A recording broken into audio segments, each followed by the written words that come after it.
Let's go back to the Volkswagen Dealers Expert Hotline. Okay. Let's welcome in Seth Wickersham, who joins us. Seth Wickersham, ESPN, also the author of It's Better to Be Feared, the book on the New England Patriots, which we spent plenty of time on. It's now coming out in paperback. Is that correct, Seth? Is that what's going on with the book? Yeah, good to be with you, gentlemen. That was some great music you had coming in there. Oh, thank you. we try to do it before our best guess, just yeah, we save the good stuff. We line up the good stuff. I appreciate that. Did you hear Coach Belichick's press conference today, Seth, before we get to the book? I heard it was an all-timer today. So it was all about day by day and not giving in on any injury stuff. I know this is something that you probably came across in writing.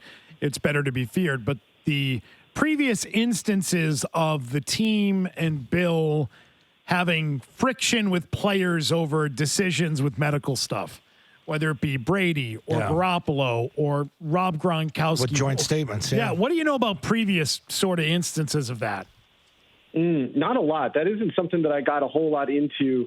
Obviously, there were some incredibly famous ones like, Ted Johnson playing while concussed, allegations of that. But, the actual, problems between the team and the medical staff and disagreements about injuries or any tension there, I didn't get into any of that beyond stuff that I had reported previously and did a little bit more on in terms of TB12 and really the 2017 season when there was just some problems with Alex Guerrero and sort of like playing the team doctors off of the TB12 doctors and Belichick needing to make a decision about that. And obviously he did by essentially banning Alex Guerrero from the building.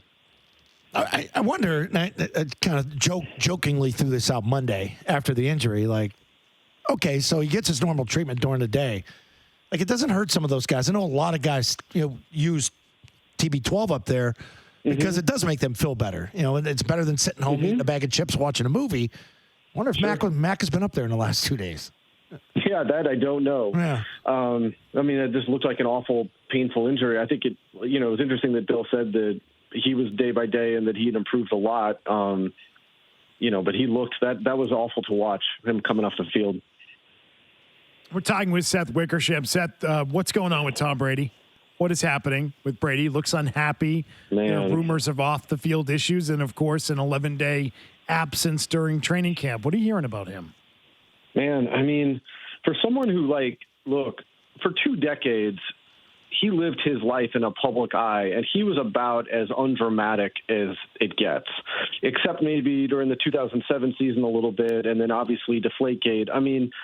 This guy was a model in terms of consistency and low drama. And I just feel like that really 2022, but maybe going back to the end of 21 where he was starting to just get exhausted and feeling like that Bruce Arians' Bucks weren't as buttoned up as they need to be going into the playoffs, losing a playoff game the way that they did, isolating Cooper Kupp on a safety.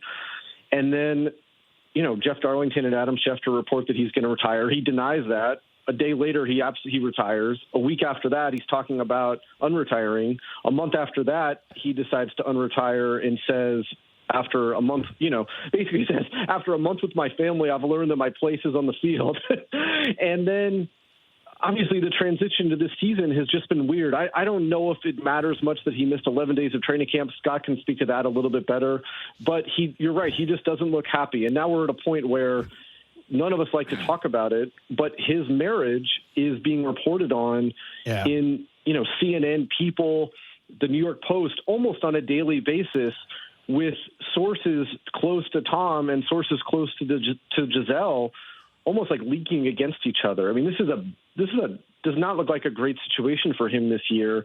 And you're right, he doesn't look like he's having as much fun as he usually does, especially leading, a 2-1 team. Yeah, it just seems just more, and Tom's been so tightened up to begin with. It's just it's about winning. It's about focus. There's no buffer, and I don't know what that buffer is missing. Whether it's coaching, whether it's having one of his guys like Julian, or maybe he's going to beg Rob to come back. I don't think that's out of the question. Rob coming back. I don't think it's out of the question either. But I think you're right. And as we get older, as we all know, we lose our buffer a little bit. It just becomes more exhausting to, put up a front. Obviously, Coach Belichick is pretty astute at that. But, he just does not look like the guy that we're used to seeing. And, they haven't, quite come out as on fire as maybe he's used to in previous years. And they've had some injuries at receiver, but it just predated that. He just looks like a guy who, the culmination of all the things that he's become, all the things around him that he's built, all the ancillary businesses, and then the demands of family life, which, as we all know, can be incredibly busy and stressful. Your kids need you. And it just seems like that everything there is kind of piling on him all at once, and he just seems exhausted. I have one more question for you regarding, that breakup or the split between he and Bill. And it just seemed in the immediacy of it, neither guy would refer to the other.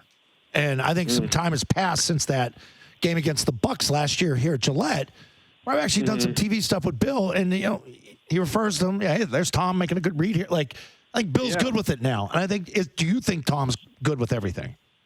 Yeah, I think that. Look, obviously, we saw some of the rawness of the feelings on his side coming out in the lead up to that game, right? With Tom Sr. talking and Alex Guerrero, and I go deep on that game in the updated version of the book, frankly, because I thought that game was fascinating.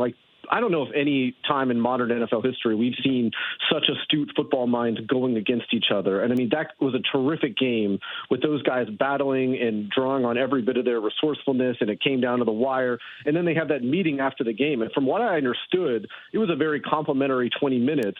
I think that there's a lot of like between Brady and Bill. I'm not sure there's always I think there's a lot of love between Brady and Bill. I'm not sure there's always been like, but I do think that they came out of the meeting feeling like, look, a relationship that spanned as long as theirs did and was as complicated and successful and scrutinized, the problems are not going to get fixed in a 20-minute meeting, but they're almost like a divorced couple that agrees for the sake of everybody to be civil, even if they have no intention of getting remarried. And I think that was how it was put to me, and I think that probably fits with some of the things that you're seeing.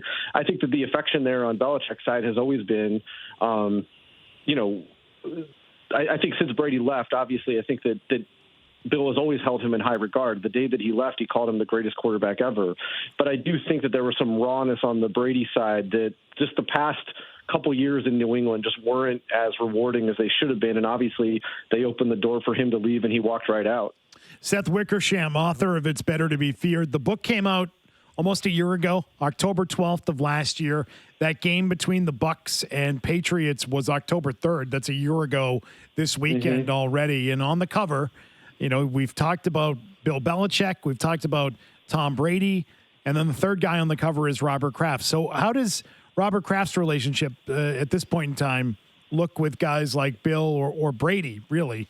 How's that gone since this has all sort of happened? The breakup. It's good with Tom. Tom obviously knows that that Robert backed Bill in some of their contract decisions that got sort of tense towards the end. And even though Robert Kraft had stated many times that he wanted Brady to retire as a Patriot and said many times that he had earned the right to walk away when he wanted, he obviously let Brady have that out when they had that pretty tense contract negotiation. What was it, August of 19, shortly after which Brady and Giselle put their house up on the market. But I think that holistically they're good. I think that when it comes to Bill and Robert, it's a tough relationship to get into. I think that, obviously they must be good on a level, but it also seems clear that Robert is getting itchy, and that you hear this stuff about Kendrick Bourne. You see him speaking publicly about they haven't won a playoff game since the 2019 playoff run where they won the Super Bowl against the Rams. He talks about some of their drafts publicly. That's some interesting public heat. As I've done these interviews, I've gotten questions that look, if the Patriots don't play well this year, would Bill be on the hot seat next year? Obviously, only Robert Kraft and Jonathan Kraft know the answer to that question. In my opinion, Bill has meant so much to that franchise, increased everybody's stature and wealth so much that he's earned the right to walk away whenever he wants to.